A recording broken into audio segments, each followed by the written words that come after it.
حضور اکرم صلی اللہ علیہ وسلم فرماتے تھے، حلال کھلا ہوا ہے اور حرام بھی کھلا ہوا ہے، اور ان دونوں کے درمیان بعض چیزیں شبے کی ہیں جن کو بہت لوگ نہیں جانتے کہ حلال ہیں یا حرام۔ پھر جو کوئی شبے کی چیزوں سے بھی بچ گیا اس نے اپنے دین اور عزت کو بچا لیا، اور جو کوئی ان شبے کی چیزوں میں پڑ گیا اس کی مثال اس چرواہے کی ہے جو شاہی محفوظ چراگاہ کے آس پاس اپنے جانوروں کو چرائے۔ وہ قریب ہے کہ کبھی اس چراگاہ کے اندر گھس جائے اور شاہی مجرم قرار پائے۔ سن لو، ہر بادشاہ کی ایک چراگاہ ہوتی ہے، اللہ کی چراگاہ اس کی زمین پر حرام چیزیں ہیں، پس ان سے بچو۔ اور سن لو، بدن میں ایک گوشت کا ٹکڑا ہے، جب وہ درست ہوگا سارا بدن درست ہوگا، اور جہاں بگڑا سارا بدن بگڑ گیا۔ سن لو، وہ ٹکڑا آدمی کا دل ہے۔ صحیح بخاری حدیث نمبر 52۔ عبد القیس کا وفد جب حضرت صلی اللہ علیہ وسلم کے پاس آیا تو آپ نے پوچھا کہ یہ کون سی قوم کے لوگ ہیں یا یہ وفد کہاں کا ہے؟ انہوں نے کہا کہ ربیعہ خاندان کے لوگ ہیں۔ آپ صلی اللہ علیہ وسلم نے فرمایا، مرحبا اس قوم کو یا اس وفد کو، نہ ذلیل ہونے والے نہ شرمندہ ہونے والے، یعنی ان کا آنا بہت خوب ہے۔ وہ کہنے لگے، اے اللہ کے رسول صلی اللہ علیہ وسلم، ہم آپ کی خدمت میں صرف ان حرمت والے مہینوں میں آ سکتے ہیں، کیونکہ ہمارے اور آپ کے درمیان مضر کے کافروں کا قبیلہ آباد ہے۔ بس آپ ہم کو ایک ایسی قطعی بات بتلا دیجئے جس کی خبر ہم اپنے پچھلے لوگوں کو بھی کر دیں جو یہاں نہیں آئے، اور اس پر عمل درآمد کر کے ہم جنت میں داخل ہو جائیں۔ اور انہوں نے آپ سے اپنے برتنوں کے بارے میں بھی پوچھا۔ آپ صلی اللہ علیہ وسلم نے ان کو 4 باتوں کا حکم اور 4 قسم کے برتنوں کو استعمال میں لانے سے منع فرمایا۔ ان کو حکم دیا کہ ایک اکیلے خدا پر ایمان لاؤ۔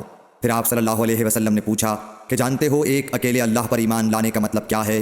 انہوں نے کہا کہ اللہ اور اس کے رسول ہی کو معلوم ہے۔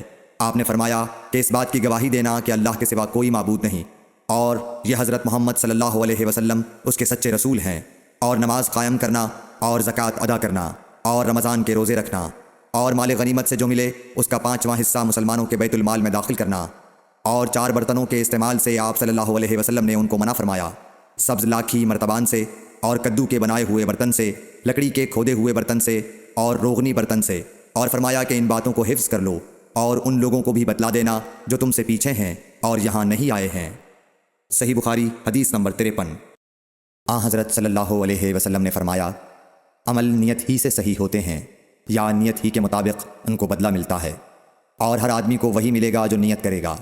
بس جو کوئی اللہ اور اس کے رسول کی رضا کے لیے ہجرت کرے اور اس کی ہجرت اللہ اور اس کے رسول کی طرف ہوگی، اور جو کوئی دنیا کمانے کے لیے یا کسی عورت سے شادی کرنے کے لیے ہجرت کرے گا تو اس کی ہجرت انہی کاموں کے لیے ہوگی۔ صحیح بخاری حدیث نمبر 54۔ حضرت صلی اللہ علیہ وسلم نے فرمایا، جب آدمی ثواب کی نیت سے اپنے اہل و عیال پر خرچ کرے بس وہ بھی اس کے لیے صدقہ ہے۔ صحیح بخاری حدیث نمبر 55۔